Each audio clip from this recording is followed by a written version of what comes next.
Knock that mirror off, brus.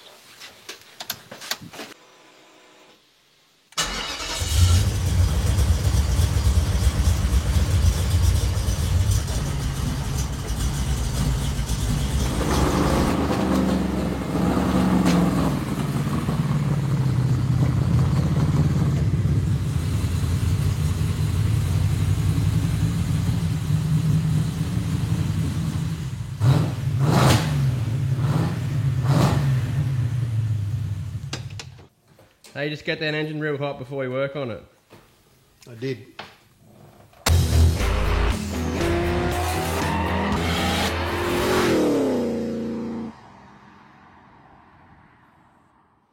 Welcome back to the Skid Factory. This is Gav's 1971 Nissan Skyline GTX, or Hakosuka if you are everyone else in the world. We did a full rebuild mechanically on this vehicle. We replaced the engine, the gearbox and the diff. It's now fitted with a 5.6 litre Nissan V8, a VK56. Got individual throttles, camshafts, built engine, all the good bits, right down to the wheels and brakes. It's all been done. If you haven't seen it, it might come up here if Woody puts the link in. Is that the right side? You got a point. How wide's the box? What if it's there? I don't know how you framed it. Anyway, we ended up taking it to the dyno and gave it a little tune, or Kai did, at Andrews High Tech. We made good power, well we started to, but we ran into problems with oil pressure. More specifically, oil delivery to the oil pump, which is inside the engine. This was all related to the custom sump that we made and the limitations around the engine design and the way it was fitted to the car. So we were unable to actually rev the engine out to its 8,000 RPM red line, as we should have been. So we didn't actually see the real power number that it's capable of, which is around 570 horsepower on an engine dyno. We brought it back, tails between our legs, and started to make a plan about how we were going to fix that. We've got a bunch of parts custom made from Hartley Engineering and also some Raceworks gear, and we're going to go over how we're going to do it and hopefully get it done. Maybe not today, but soon in the future. Before we jump into Dry Sump specifics, we've got another Raceworks giveaway, which reminds us about our previous giveaway, which we never actually announced a winner. So when I was down at All Japanese Day, I put the comment section to the test and said, let us know your favourite vehicle, and it was this R31 Passage, which I'm showing on the screen right now. Absolutely beautiful car. If you're the owner of the car, or if you know the owner of the car, let them know to send us a message and we'll get these sent out to you. So these are limited edition Raceworks spanners. So we've got AN spanners, AN shifter, and also some vice jaws. To win these in this show, for your chance to win, and we will announce the winner of this episode. We'll announce the winner of these in the next episode for the Hako. So jump on board, quality gear, limited edition with Skid Factory etched into them. Don't think we mentioned that actually. So get on board for your chance to win. If you've been following the Hako build series and you watched the dyno episode, you would probably be familiar with what we went through as far as the oil pressure going away or reducing with engine RPM when it's supposed to rise. We put that down to issues within the sump itself. We don't know exactly what's wrong, but during our sort of testing and moving things around, we were able to improve it and change things. So we know that the issue is with the actual sump itself. I think it's probably just because the sump's so close to the crank and there's no windage, there's no trays or anything like that in because there's no room, that it's just foaming up the oil with more RPM. And foamed up oil is aerated, and aerated oil doesn't hold oil pressure. The way around that, which this isn't an uncommon problem, less so with just a normal road engine.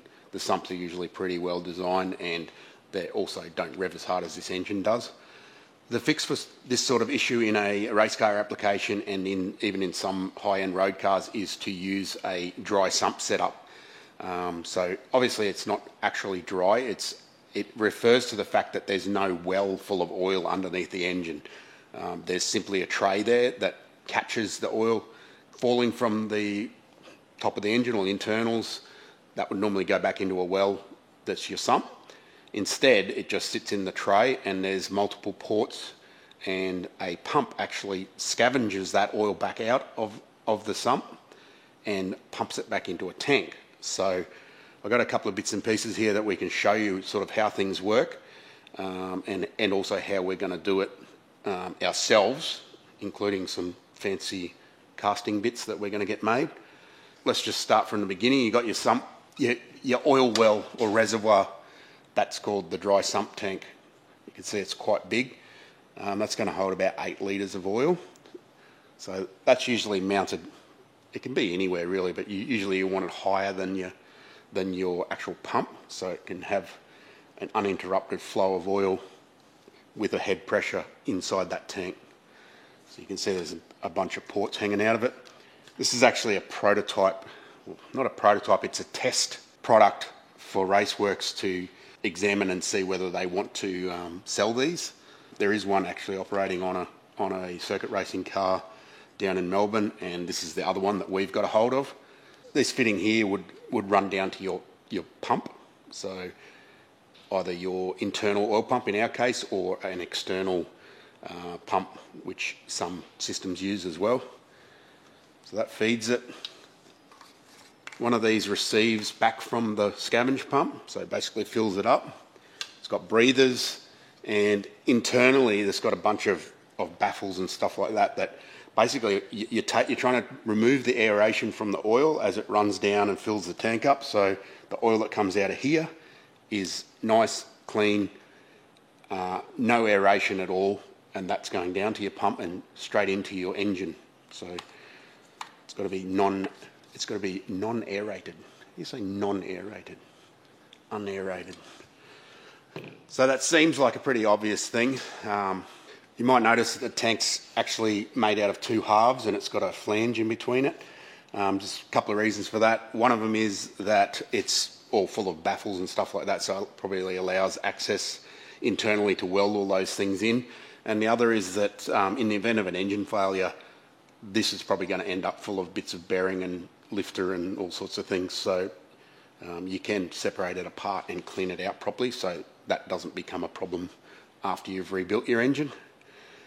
So the next thing down the line is your dry sump pump. This isn't the one we're going to use because we haven't got it from Nelson in New Zealand yet. He's still making a bracket to hang it off the side of the engine. This particular one is a 4-stage Peterson pump, so it's called an R4. The stages are these things here. These things are actually modular. You can basically build a pump. You can have as many stages as you want within practical reasons, of course. You can also hang a fuel pump off the back of them, which is quite common as well. So it's all driven by that arbor with a tooth belt on it off the front of the crankshaft. So 3 of these stages are scavenge, 3 scavengers. So there's 3 ports in the bottom of the sump. They pull in there and they exit out of 1 on the top here. That's actually a common chamber in there. So you can move that fitting in between if you like. The back part is the actual pressure pump. So true dry sump setup, that's what I would call it. You would have a pressure pump on the back of it. There's no pump inside the engine. That's what Nelson would normally use on the race engines that he builds for the super stock cars. But you don't have to use that. You can use the internal pump inside the engine, which is what we're going to do.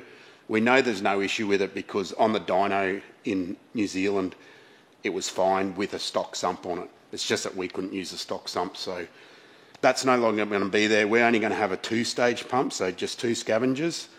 And this piece of timber here, that's the basis of our sump. So our mate Denny is going to cast a sump for us, and John's going to machine it. And this is basically, it's going to look exactly like that, but it's going to be made out of cast aluminium. So you can see these here. They're the scavenge wells. They'll have fittings in the side of them. These large blocks here are in and out from the oil pump through the oil filter back into the engine, and this is the pickup. So that will be connected via a -12 fitting to this tank, which will be up in the engine bay somewhere. We haven't worked that out yet. So one of our jobs is to pull the original setup off, get rid of the wet sump that's on there, and we just have to throw that up there and just make sure that these two blocks are in the right place and not going to clash with anything. Once we know they're in the right place, then we'll give it back to Denny, and he's going to smooth it all out and make it all pretty, make it into a mould and cast it. So he reports that it's actually a very easy one to do, so we're pleased about that. We've done a video on casting before too. We certainly have. And why do we make a cast one? Well, the reason is that cast aluminium doesn't leak, and welded aluminium can and does. So it's much simpler. It's such a simple design that doing a casting was actually appropriate. So that's why we're going to go that way. So a few other bits in the system, obviously just hoses. We'll just use Raceworks 200 series, so Teflon hose, which is already what's being used at the moment. And we'll have something like that in there, which is just your filter housing. That's actually bolted to the side of the engine where the pump's got to go now, so we've got to sort of redesign that sort of stuff and put it somewhere else. But I'm sure we can handle that. It's no big deal.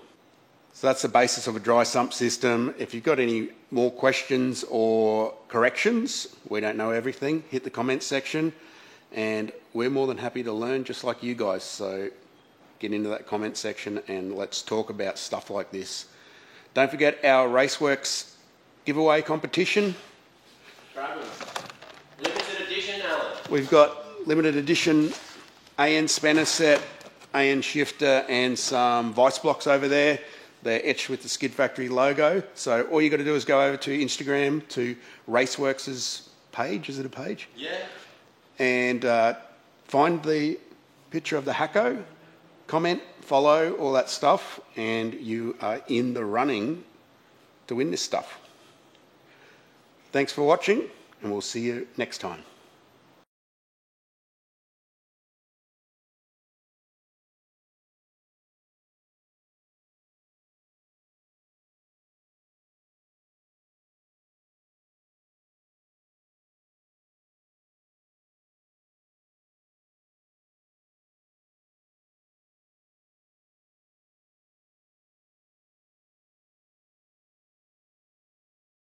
First of all, actually, go and like and comment and subscribe and hit the bell and share and hit the bell and tell your mum about us and hit the bell and go and like and comment and hit the bell and comment and subscribe and hit the bell and tell your mum about us and show your friends and hit the bell and tell your mates about us and share us and then hit the bell and make sure everyone knows about the Skid Factory. Hit the bell and share and hit the bell and hit the bell and hit the bell and tell your mum about us and hit the bell and, you know, help us all out with all that kind of stuff. Hit the bell.